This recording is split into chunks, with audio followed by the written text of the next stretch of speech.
The morning of March 15th, 1945, dawned cold and grey over the Belgian port of Antwerp. Corporal John Grimball, a tank mechanic with the 3rd Armoured Division, watched as a peculiar sight emerged from the cargo hold of a Liberty ship freshly arrived from the United States. The tank that crept down the ramp looked like a Sherman at first glance, but something was different. The hull sat lower, wider. The turret was massive, angular, and protruding from that turret was a gun barrel that seemed impossibly long. "What in God's name is that thing?"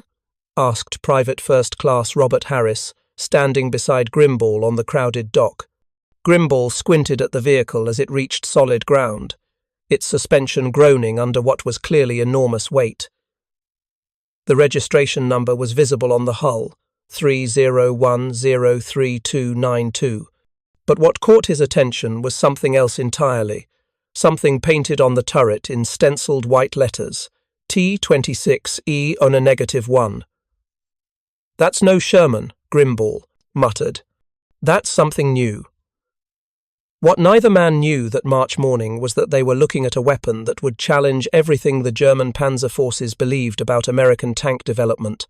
For 3 years, German crews had faced American armour with a mixture of contempt and pity. The Sherman was adequate against earlier German tanks, but against the Panther and Tiger, it was hopelessly outmatched. German tank commanders had been taught a simple truth. American tanks were numerous but inferior, products of a nation that understood mass production but not military engineering. If you're enjoying this deep dive into the story, hit the subscribe button and let us know in the comments from where in the world you are watching from today. The German belief in their technological superiority rested on solid foundations.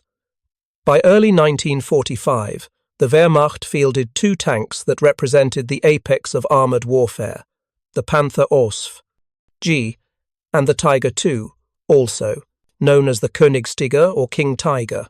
The Panther, weighing 45 tons, mounted the 75mm KOK 42 litres, 70 gun capable of penetrating 138mm of vertical armour at 1,000 metres. Its sloped frontal glacis, 80mm thick and angled at 55 degrees, provided protection equivalent to nearly 140mm of vertical plate. But the Tiger II was something else entirely. At 68.5 tons, it was the heaviest operational tank in the world. Its frontal glacis measured 150mm thick, sloped at 50 degrees. The turret front was 185mm of solid steel, and it mounted the legendary 8.8cm KBUK 43 litres, 71, the long 88, capable of penetrating 165mm of armour at 2,000 metres with standard ammunition. Against these monsters, American forces had relied primarily on numerical superiority and tactical manoeuvre. The Sherman's 75mm gun could barely scratch a Tiger II's frontal armour. Even the upgunned Sherman mounting the 76mm M1 gun could only hope to penetrate a Tiger II from the sides or rear. The M36 Jackson tank destroyer, with its 90mm M3 gun, represented the most powerful American armoured vehicle in Europe, and even it struggled against the Tiger II's frontal protection. German panzer crews entering combat in early 1945 carried this knowledge like armour of their own. They had been taught in training schools, had learned through bitter experience on the Eastern Front, had confirmed in dozens of engagements across France and the Low Countries. American tanks could not match German engineering. The mathematical proof was irrefutable. The Sherman M4A3 weighed 33 tons and mounted a gun that fired a 6.3 kilogram projectile at 792 meters per second. The Tiger II weighed 68.5 tons and fired a 10.4 kilogram projectile at 1,000 meters per second. The physics were undeniable, but physics, as American engineers were about to demonstrate, could be answered with physics of their own. The tank that Corporal Grimball watched rolling off the Antwerp docks that March morning was designated T26E3 pilot prototype. Number 1, though it would soon earn a different name among the soldiers who saw it, the Super Pershing. It was the culmination of a development program that had begun in earnest in January 1945, when American ordnance officers recognized that the standard T26E3 Pershing, while a significant improvement over the Sherman, still could not reliably defeat the Tiger II frontally. The T26E3 Pershing itself represented a revolution in American tank design. Development had begun as early as 1942, spawning from experimental prototypes designated T20 through T25. But opposition from Army Ground Forces Commander General Leslie McNair, who believed that tank destroyers, rather than heavily armoured tanks, should combat enemy armour, had repeatedly delayed production. McNair's death in Normandy in July 1944, killed by American bombs during Operation Cobra, removed this institutional obstacle. The catastrophic losses during the Battle of the Bulge in December 1944 finally convinced the Army that American armour was fatally outmatched. Of the approximately 400 German tanks that participated in the Ardennes offensive, a significant portion were Panthers and Tiger IIs. American Shermans and tank destroyers found themselves fighting a defensive battle where the Germans' superior armour and firepower dominated. The after-action reports were damning. Sherman crews reported that they needed to fire multiple rounds at close range, hoping for lucky hits on weak points, while German tanks could destroy them frontally at ranges exceeding 1,000 meters. On December 22, 1944, just 6 days after the German offensive began, the order went out: ship the T-26E3 tanks to Europe immediately. 20 Pershings departed the United States in early January 1945, arriving in Antwerp on January 24th. These tanks were distributed between the 3rd Armoured Division and the 9th Armoured Division, both part of 1st Army under Lieutenant General Courtney Hodges. The T-26E3 was a formidable machine. It weighed 41.7 tons, nearly 9 tons heavier than the Sherman. Its frontal glacis was 102 millimeters of cast armour, sloped at 46 degrees. Most importantly, it mounted the 90mm M3 gun, a weapon derived from the 90mm anti-aircraft gun, but adapted for tank use. The 90mm M3 fired the M82 armour-piercing ballistic capped shot with a muzzle velocity of 810 meters per second. At 1,000 meters, this round could penetrate approximately 120 millimeters of vertical armour. The M304 high-velocity armour-piercing round, when available, achieved a muzzle velocity of 1,020 meters per second and could penetrate 168 millimeters at 1,000 meters. This put the T-26E3 roughly on par with the Tiger I in firepower. The Tiger I's 88mm KOK 36 liters 56 could penetrate 120 millimeters of armour at 1,000 meters with its standard ammunition. The T-26E3 could finally answer the Tiger I on equal terms, but the Tiger II was a different problem entirely. Its frontal armour was simply too thick. The 90mm M3, even with HVAP ammunition, could not reliably penetrate the Tiger II's 185mm turret front or 150mm glacis at combat ranges. American tankers would still need to maneuver for flank shots or hope for lucky hits on weak points like the cupola or gun mantlet. This unacceptable situation drove the development of the T-26E4 Super Pershing. In January 1945, engineers at the Wellman Engineering Company modified a T-26E1 prototype by installing a dramatically more powerful gun, the 90mm T-15E1L-73. Where the standard M3 gun measured 53 calibers in length, the T-15E1 extended to 73 calibers, making it nearly 20 feet long. The barrel alone weighed more than the entire gun mount on a Sherman. More importantly, the T-15E1 featured a substantially enlarged chamber capable of holding significantly more propellant. Firing the T-30E16 APCR shot, the T-15E1 achieved a muzzle velocity of 1,140 meters per second, 40% faster than the standard M3. This translated to dramatically increased penetration. Testing at Aberdeen Proving Ground demonstrated that the T-15E1 could penetrate 260 mm of vertical armour at point-blank range. More significantly, it could penetrate the Panther's 80 mm frontal glacis at ranges up to 2,400 metres, nearly 2,600 yards. This capability would have shocked German Panzer crews had they known it. The Panther's frontal armour had been considered proof against American tank guns at any reasonable combat range. German training manuals explicitly stated that American tanks could only threaten the Panther from the sides or rear. The idea that an American tank could penetrate a Panther frontally at nearly 2.5 kilometres would have seemed impossible. The Tiger II presented an even greater challenge. Its frontal armour, even the Super Pershing's enhanced gun, could not reliably penetrate at long range.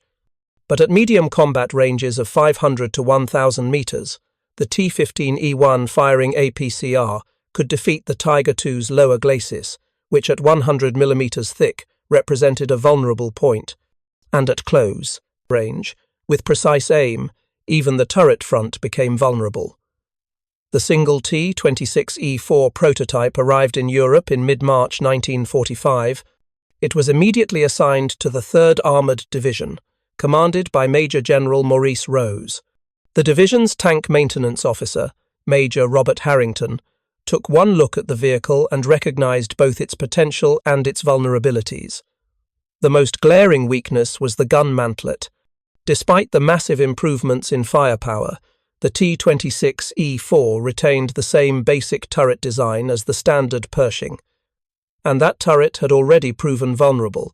On February 26, 1945, a T26E3 named Fireball had been knocked out in Elsdorf by a concealed Tiger I.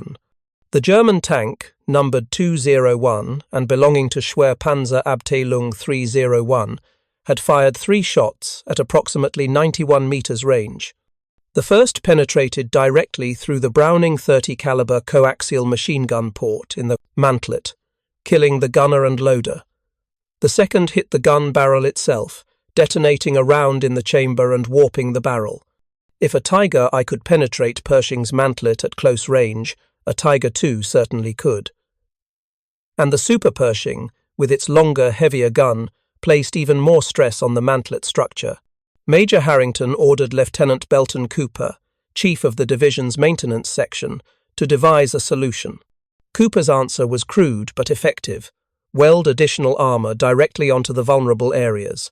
The maintenance crews salvaged an 80 mm frontal plate from a destroyed Panther, cut it to fit, and welded it directly to the face of the Super Pershing's mantlet. They added additional plating to the frontal hull, creating a spaced armour arrangement that would reduce the effectiveness of shaped charge weapons and provide additional protection against kinetic penetrators. Finally, they welded on 2 prominent armour plates that extended upward from the mantlet-like ears, designed to protect the recoil mechanisms of the massive gun. The result was a vehicle that looked like a Frankenstein creation, with mismatched armour plates welded haphazardly across its front. It was ugly. It was improvised. It added nearly 4 tons to the tank's weight, reducing its already modest speed and placing tremendous strain on the transmission and final drives. But it worked.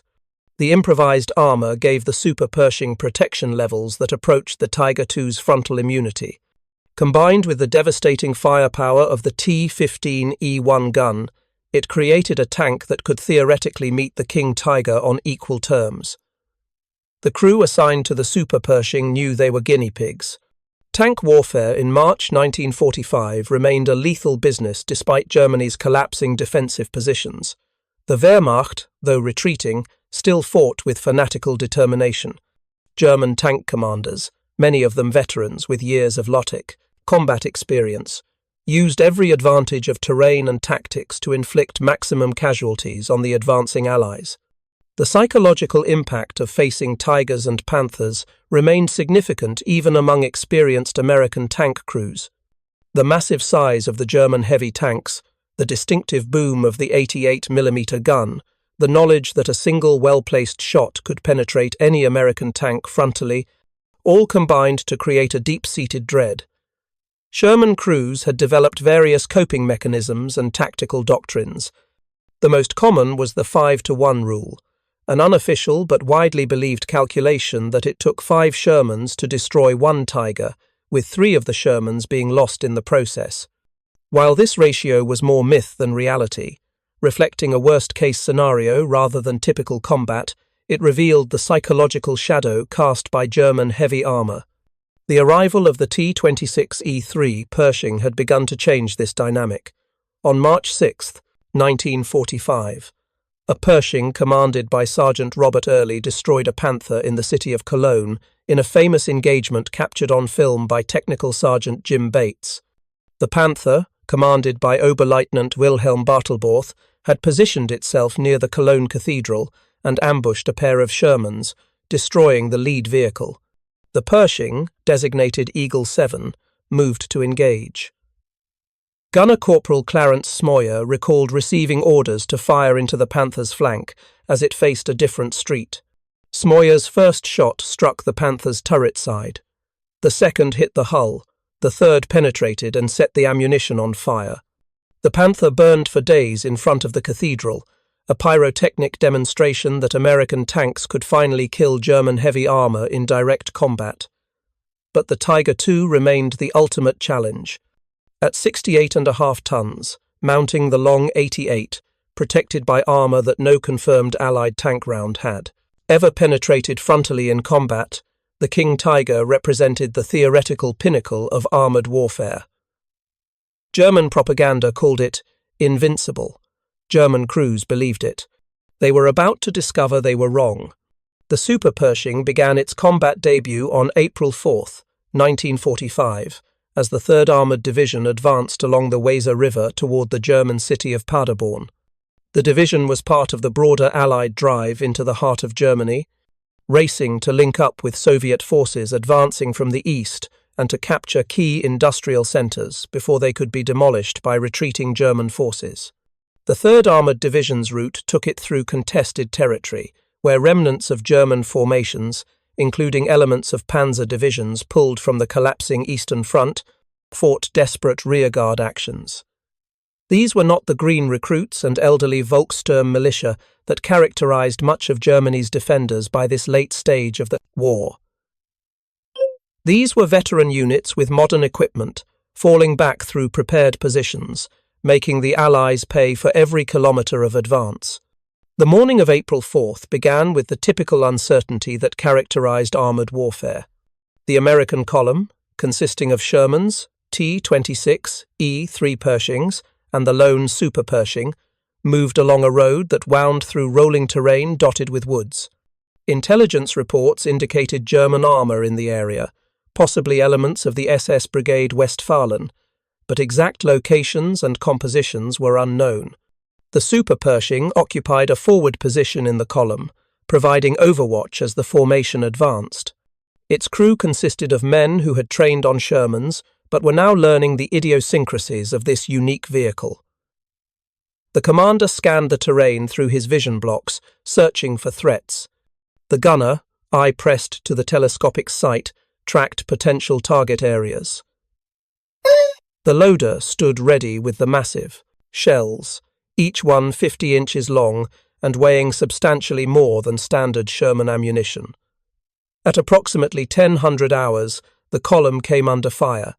The distinctive crack of a high-velocity gun echoed across the landscape, followed immediately by the explosion of a shell striking somewhere behind the Super Pershing. The American vehicles immediately began emergency dispersal, seeking whatever cover the terrain offered. Tank commanders buttoned up, sealing their vehicles against incoming fire. Gunners traversed turrets, searching for targets. The Super Pershing commander spotted movement on a wooded hillside approximately 1,500 yards distant. The tree line concealed the exact target, but the thermal signature of an engine and the glint of optics revealed that something substantial was positioned there. Whether it was a tank destroyer, or a self-propelled gun was impossible to determine at that range. The gunner made rapid calculations. 1,500 yards. Target partially concealed. High-value target, probably German armour. He adjusted for range, traverse, and elevation. The massive T-15E1 gun elevated smoothly, despite the additional weight of the improvised armor. The target remained partially obscured by vegetation, a challenge for accurate fire. The commander gave the order. Gunner, AP. Target, suspected Panzer, 1,500 yards. Fire when ready. The gunner made his final adjustments and squeezed the trigger. The Super Pershing rocked backward as the T-15E1 discharged. The muzzle blast was enormous, far more violent than a standard Pershing. The APCR round left the barrel at 1,140 meters per second, crossing the 1,500-yard distance in slightly more than 1 second. On the distant hillside, a tremendous explosion erupted. Debris flew 50 feet into the air. The characteristic flash of igniting ammunition created a fireball visible even in daylight. Whatever the Super Pershing had hit, it was destroyed utterly. The rest of the German force immediately broke off the engagement. Fire ceased. The ambush had failed, and the remaining German vehicles withdrew deeper into the woods, where American armor would not follow without infantry support. The American column resumed its advance, pushing past the area of the engagement without stopping to identify the destroyed target. Later intelligence analysis suggested it had been either a Panther or possibly a self-propelled gun from SS Brigade Westfalen, which was known to be operating in the area.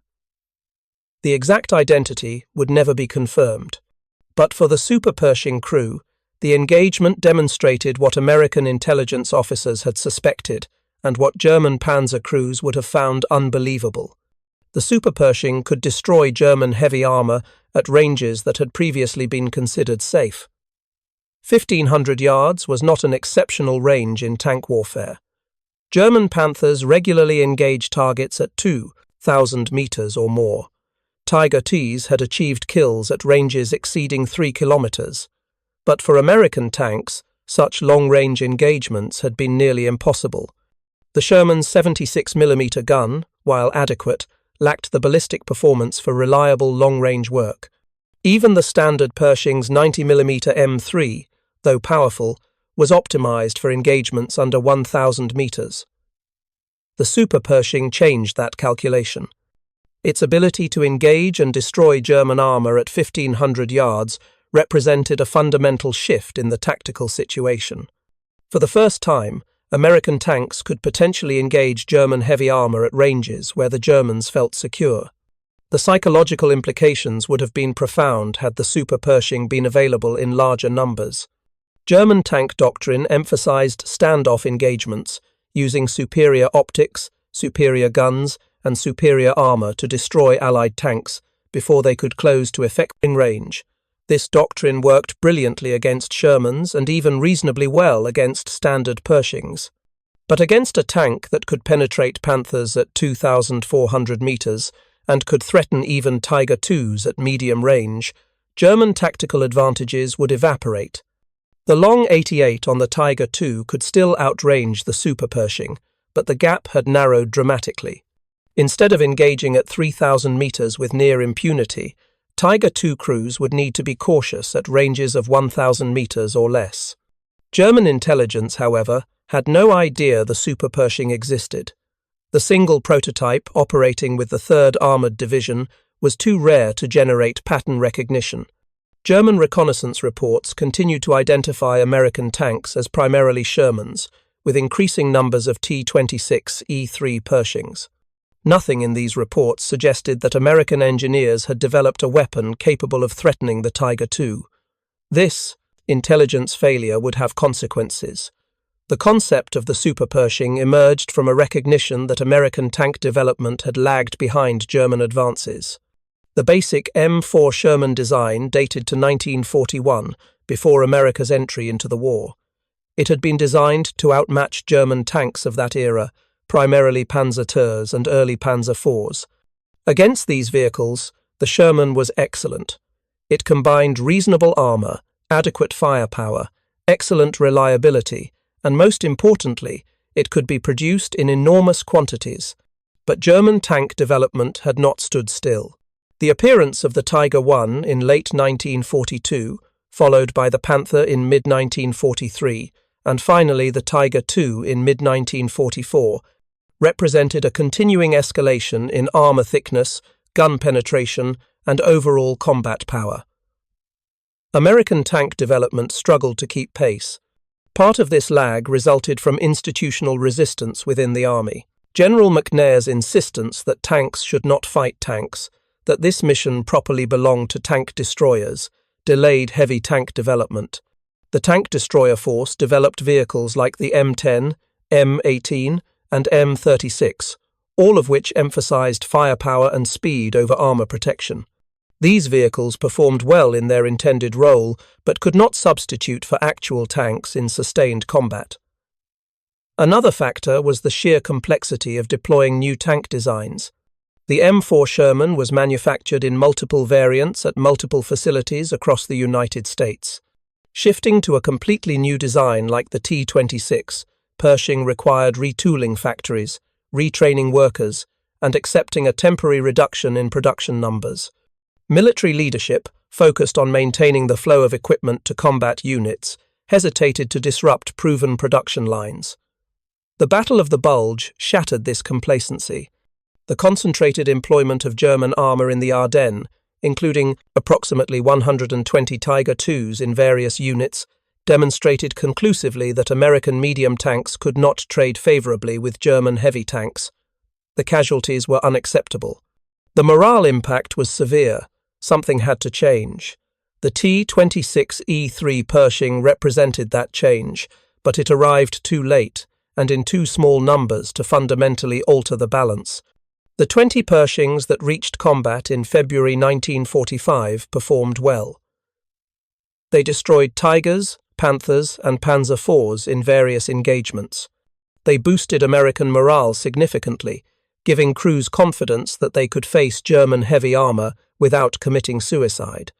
But 20 tanks could not reverse 3 years of German armored superiority.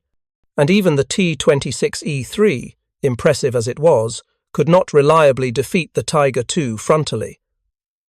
The Super Pershing addressed this specific shortcoming. By mounting a gun that approached the ballistic performance of the Long 88, it created theoretical parity with the Tiger II. The improvised armor additions provided enhanced protection, though still not quite matching the Tiger II's frontal immunity. On April 10, 1945, Staff Sergeant Joseph Maduri of Massachusetts faced a crisis. His M4A3 Sherman, which he had commanded through months of combat across Western Europe, burned fiercely in the town of Epschen Road, west of Nordhausen. A German Panzerfaust anti-tank rocket had struck the right sponson, penetrating the fuel tank. 4 of his crew managed to bail out and ran for cover in a nearby building. The assistant driver, trapped in the burning tank, suffered severe burns but was rescued and survived. That afternoon, 3 replacement tanks arrived from the rear, 2 standard Shermans and 1 vehicle unlike anything Maduri or his crew had seen. The Super Pershing, with its elongated gun barrel and patchwork armor, was assigned to Maduri's crew. His gunner, 18-year-old Corporal John P. Irwin of Pennsylvania, stared at the massive 90mm cannon and wondered what kind of punch it packed.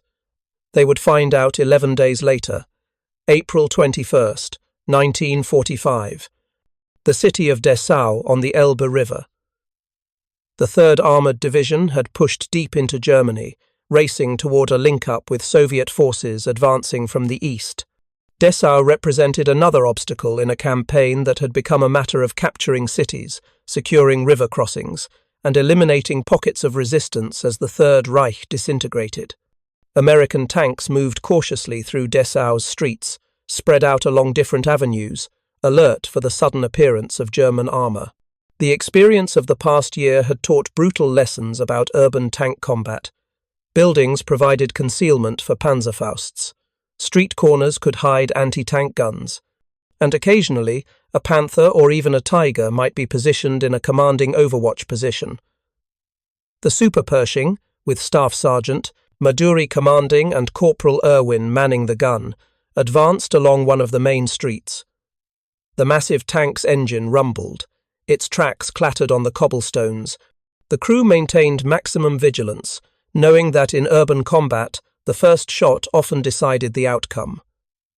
At an intersection, Maduri's tank turned to face a different street, and there, approximately 600 yards distant, sat a massive German tank. Erwin, peering through his telescopic sight, felt his stomach drop. The target was enormous. The distinctive sloped armor, the massive turret, the length of that gun barrel. Every American tanker in Europe had been briefed on German tank recognition. They had studied silhouettes, memorized dimensions, learned to identify threats at a glance. What Erwin saw looked like a Tiger II. The German tank fired first. The distinctive crack of a high-velocity gun echoed through the streets. The round struck somewhere near the Super Pershing, the impact location never precisely determined. Some accounts suggest it ricocheted off the improvised frontal armor. Others indicate it might have been a near miss. What is certain is that the Super Pershing survived the hit without catastrophic damage.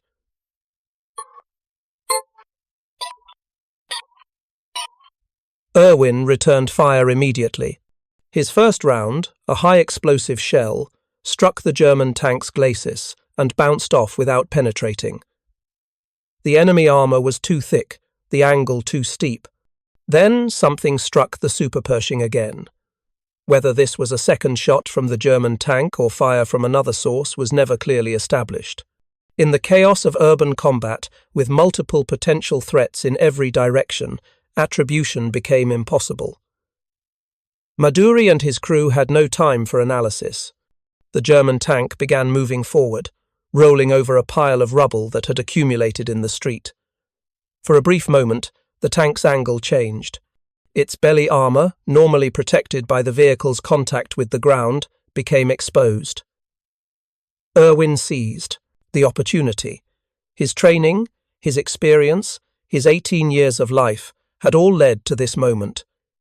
He adjusted his aim downward, leading the moving target, accounting for the range and the angle. His hand squeezed the trigger. The T-15E1 roared. The APCR round crossed 600 yards in less than a second. It struck the German tank's underside, the weakest point on any armoured vehicle. The round penetrated. Inside the enemy tank, the round detonated among the stored ammunition. The explosion was catastrophic.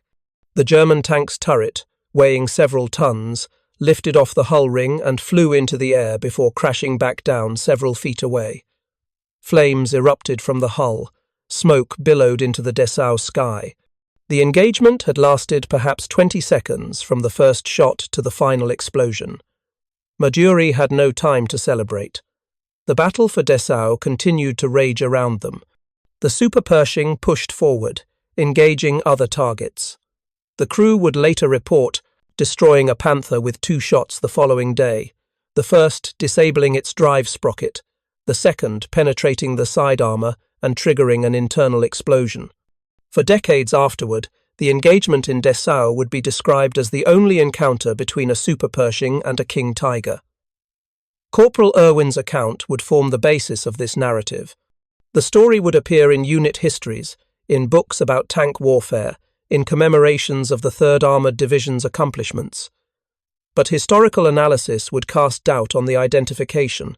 The nearest Tiger II-equipped unit, SS Heavy Panzer Battalion 502, was approximately 70 miles from Dessau on April 21st, fighting Soviet forces around Berlin. Every Tiger II battalion in existence that day can be accounted for through German and Allied records. None were in Dessau. What Maduri and Erwin engaged was almost certainly a different type of German tank, possibly a Panzer, whose similar profile could be mistaken for a Tiger II at 600 yards in the stress of combat, possibly even a Panzer IV, which American crews frequently misidentified as Tigers throughout the war. The destroyed tank was never examined after the battle. Its exact identity remains unknown. But whether the target was a Tiger II, a Panzer, or something else matters less than what the engagement revealed about the Super Pershing's capabilities. The tank had engaged and destroyed a heavily armoured German vehicle at 600 yards. It had survived enemy fire, whether from the target or from supporting units. It had demonstrated that American engineers could produce a weapon capable of meeting German heavy armor in direct combat. German Panzer crews in April 1945 remained largely unaware that such a weapon existed. Their intelligence reports identified increasing numbers of T26E3 Pershings, which German analysis correctly assessed as dangerous opponents roughly equivalent to the Panther in combat power. But the Super Pershing's enhanced capabilities had not been identified. If you find this story engaging, please take a moment to subscribe and enable notifications. It helps us continue producing in-depth content like this. This intelligence gap reflected a broader blindness that had infected German armoured doctrine by the war's final months. The Germans remained convinced of their technological superiority, even as the material and industrial foundations of that superiority collapsed. Panzer crews still believed their Tigers and Panthers represented the apex of armoured warfare, that American tanks were numerous but inferior products of a nation that understood mass production, but not military engineering. The reality was far different. American engineers, working under enormous pressure and with the benefit of captured German equipment to study, had begun closing the technological gap. The T26E3 Pershing already matched or exceeded the Panther in most combat parameters. The Super Pershing, with its enhanced gun and improvised armor, could theoretically engage even the Tiger II on something approaching equal terms. More importantly, American industry could produce these tanks in quantities that German factories could never match. By war's end, 310 M26 Pershings would reach Europe, with 200 delivered for frontline service. This represented more Pershings than all the Tiger IIs Germany produced during the entire war. The Tiger II, Germany's ultimate heavy tank, totaled fewer than 490 units produced between January 1944 and March 1945. Production was limited by material shortages, by Allied bombing of factories and transportation networks, and by the sheer complexity of manufacturing such a massive, over-engineered vehicle. The fundamental equation that had defined the war was reasserting itself. Quality could not overcome quantity when the quality gap narrowed. German tanks might still possess advantages in specific parameters, but those advantages were insufficient when outnumbered 10-1 or 20-1 by adequate Allied armour. The Super Pershing represented an extreme response to a specific problem. Its enhanced gun could penetrate armour that standard American tanks could not defeat. Its improvised armour provided protection against threats that would destroy lesser vehicles, but it was never intended for mass production. It was a proof of concept, a demonstration that American engineering could match German heavy armour when required. The lessons learned from the Super Pershing's development and combat employment would influence subsequent American tank designs. The M26 Pershing would be followed by the M46 Patton, which incorporated refinements based on combat experience. The 90mm gun would remain standard on American tanks through the Korean War. But perhaps the most important lesson was one of industrial philosophy. The Germans had built the Tiger II as the ultimate expression of their armoured warfare doctrine. Maximum armour, maximum firepower, engineering perfection regardless of cost or production complexity. They produced fewer than 500 examples and struggled to keep even those operational due to mechanical reliability issues and lack of spare parts. The Americans built the Sherman as an expression of their industrial doctrine.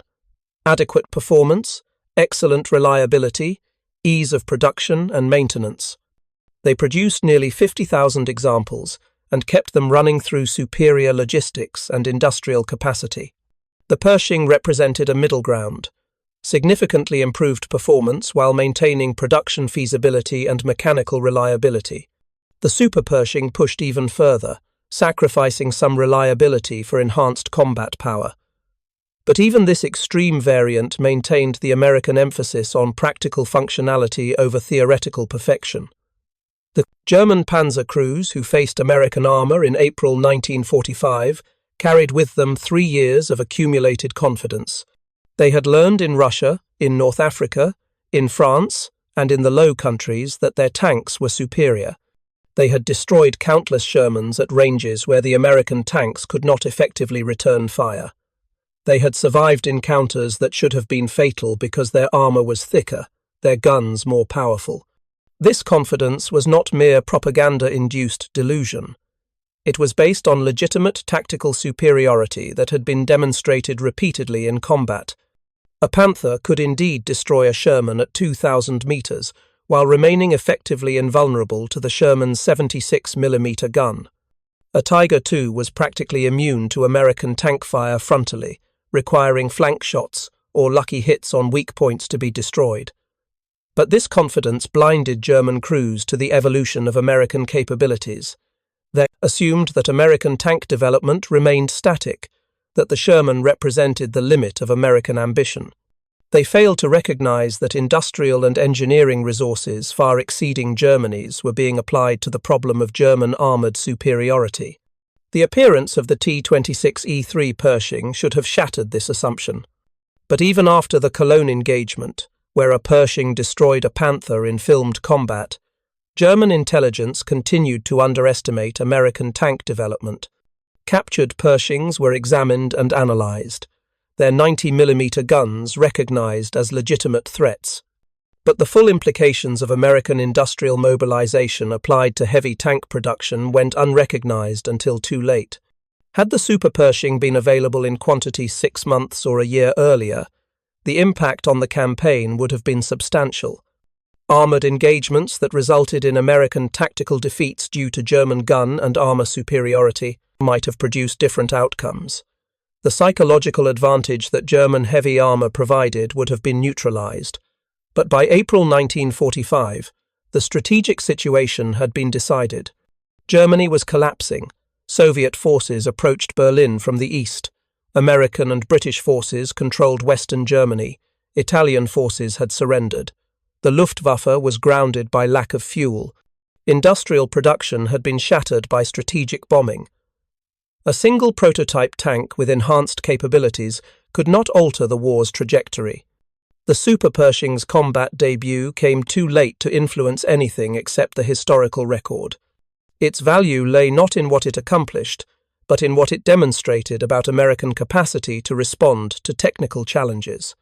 The engagement at Dessau, whatever the actual identity of the destroyed German tank, illustrated a fundamental shift that German Panzer crews could not yet fully comprehend.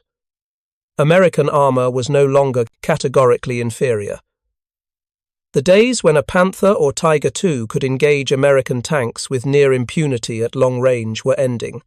Even if the Dessau target was merely a Panther, the fact remained. The Super Pershing had destroyed it at 600 yards with a single well-placed shot after surviving enemy fire.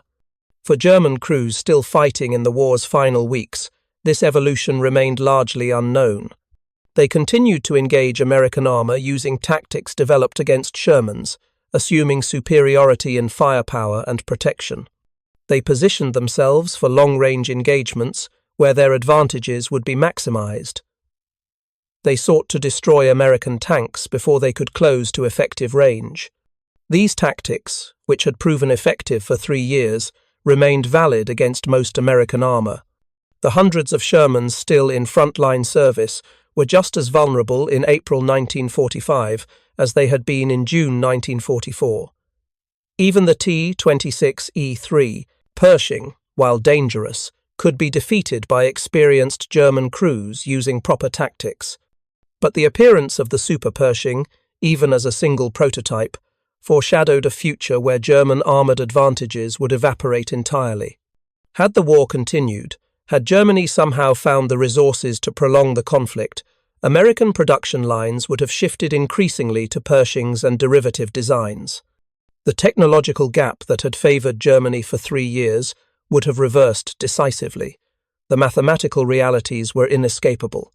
The T-15E1 gun on the Super Pershing achieved a muzzle velocity of 1,140 meters per second with APCR ammunition. This translated to kinetic energy levels that could defeat the Panther's frontal armor at ranges exceeding 2,400 meters, nearly 2,600 yards. Testing at Aberdeen Proving Ground had confirmed this capability conclusively.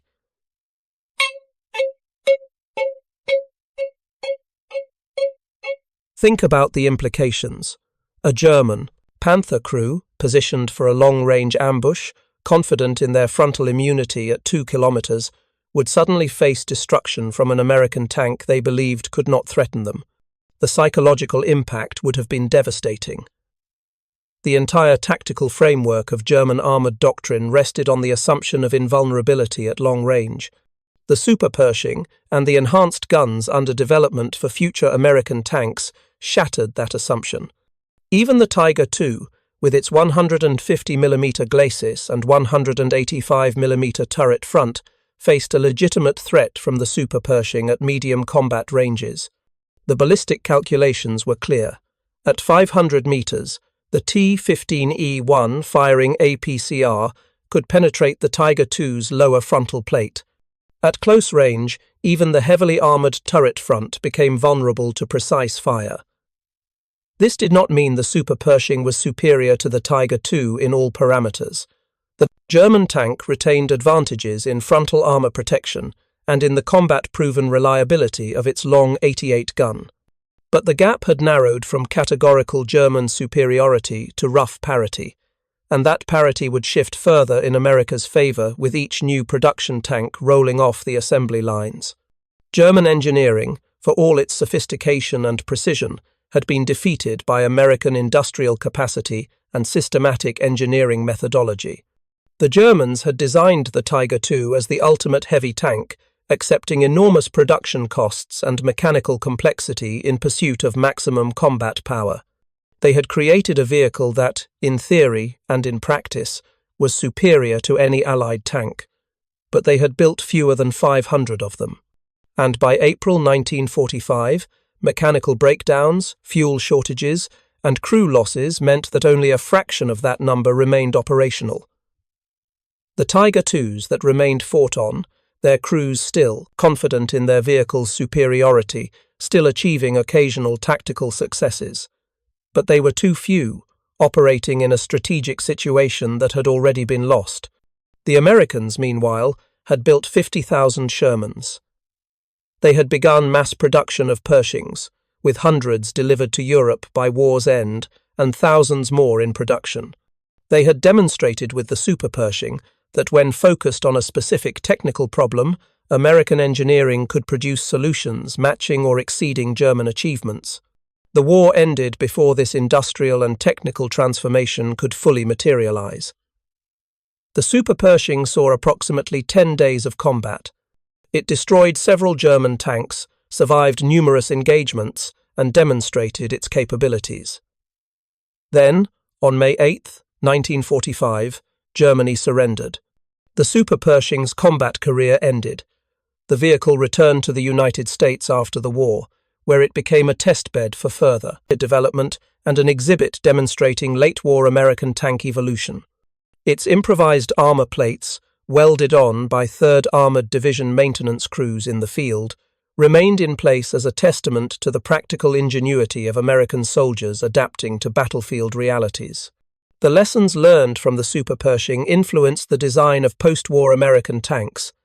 The M46 pattern, which replaced the M26 Pershing, incorporated refinements in the 90mm gun and improved the tank's mechanical reliability.